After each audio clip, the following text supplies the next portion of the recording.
कहा जाता है कि राजनीति में महिलाओं का रास्ता नेताओं के बिस्तर से होकर निकलता है। ये बिल्कुल सच बात है और आज मैं बहुत सारे खुलासे करूंगी, अपने जीवन से रिलेटेड भी करूंगी।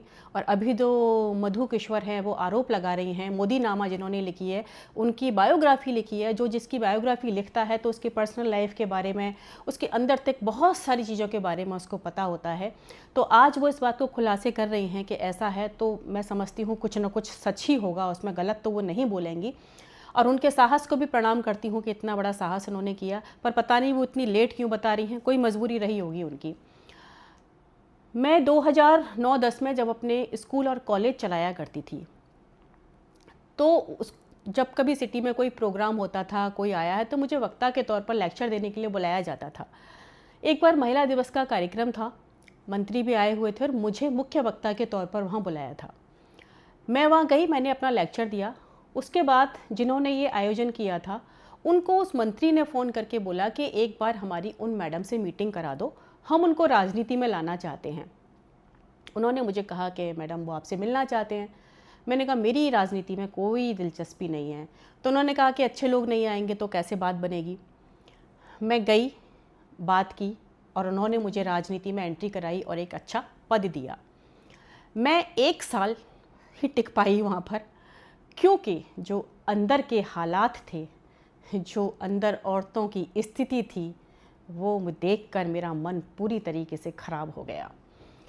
और ये सच बात है कि 90% महिलाएं जो है इसी रास्ते से होकर वहाँ पहुँचती हैं। 10% महिलाएं सिर्फ वो हैं जो कि या तो बहुत पॉलिटिकल बैकग्राउंड से आई हुई होती हैं मजबूत, या फिर जनता का उनके पास इतना बड़ा समर्थन होता है तब वो वहाँ पहुँचती हैं।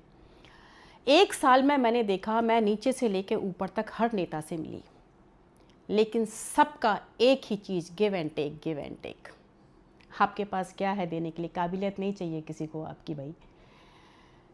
महिला पार्टी ऑफिस में एक बार 2 महिलाएं बात कर रही हैं, दोनों पार्षद हैं। एक को टिकट दे दिया, दूसरे को नहीं दिया। जिसको नहीं दिया वो कह रही है कि और क्या करूं, सब तो कपड़े खोल दिए, सब तो दे दिया, फिर भी टिकट नहीं दी। ये सुनकर मैं सन्न रह गई। हमने कहा कि आप इस बलबूते पर राजनीति में आएंगी? तो उन्होंने मुझे कहा कि तुम क्या सोचती हो, तुम अपनी काबिलियत के दम पे ऊपर पहुंचोगी? और उनकी बात सच साबित निकली। मैं जहाँ कहीं भी जाऊँ मुझसे सिर्फ एक ही डिमांड हो। हमने कहा ये तो मेरे बस की बात कभी नहीं है भाई, ऐसी राजनीति को प्रणाम करती हूँ भाई, रखो अपने पास। और मैंने 1 साल के बाद वो राजनीति छोड़ दी, लेकिन 1 साल में मैंने बहुत कुछ अंदर गंदगी देखी। और ये हर पार्टी का हाल है, कोई पार्टी दूध की धुली नहीं है। लेकिन ये सच बात है कि जो धर्म ध्वजा का इतना बड़ा काम कर रही है ना, जितनी धर्माधिकारी उतनी बड़ी व्यभिचारी। उनका सिर्फ एक चेहरा है, अंदर बहुत गंदगी है सबके। मेरा कॉलेज का काम था और कॉलेज का काम, यहाँ जो गवर्नर थे उस समय पे, अब वो नहीं है, कल्याण सिंह, उनसे मैं मिली उस कॉलेज के काम के लिए। उन्होंने तो सीधा मुझसे एकदम से, जैसे कहते हैं कि ना, ये दो और ये लो। हमने कहा ये क्या तरीका है भाई? और उन्होंने मेरा काम नहीं किया। जब मैंने मना कर दिया कि मैं ये तो नहीं कर पाऊंगी कैसे भी, तो उन्होंने मेरे कॉलेज में 10 कमियां निकाल दी। अब मुझे पता था कि ये नहीं चलने देंगे। आखिरकार मैंने वो कॉलेज बंद कर दिया। तो ये यहाँ की एक सड़ी हुई राजनीति का हिस्सा है। लेकिन मैं फिर भी उन महिलाओं से ये कहूँगी कि भाई, आप इतनी महत्वाकांक्षी कैसे हो सकती हो कि आपके पास जो अपनी सबसे अनमोल चीज़ होती है, आप उसी को दांव पर लगा देती हो। यहाँ सारे पुरुष ही गलत नहीं है कि भाई सारे जो है सारा दोष जो है आदमियों का है, औरतें तो बहुत अच्छी धुली हुई हैं, ऐसा भी नहीं है। क्योंकि औरतें ऐसी हैं तभी वो ऐसा हो रहा है, वो करती हैं ऐसा, कंप्रोमाइज़ करती हैं तभी तो आपको कंप्रोमाइज़ करने की क्या ज़रूरत है? हो रहा है तो ठीक है, नहीं बैठो अपने घर पर। लेकिन ये सच है, 90% के साथ, महिलाओं के साथ यही हो रहा है। अभी और खुलासे होंगे इस चीज़ पर, तो आगे चीज़ें आएंगी।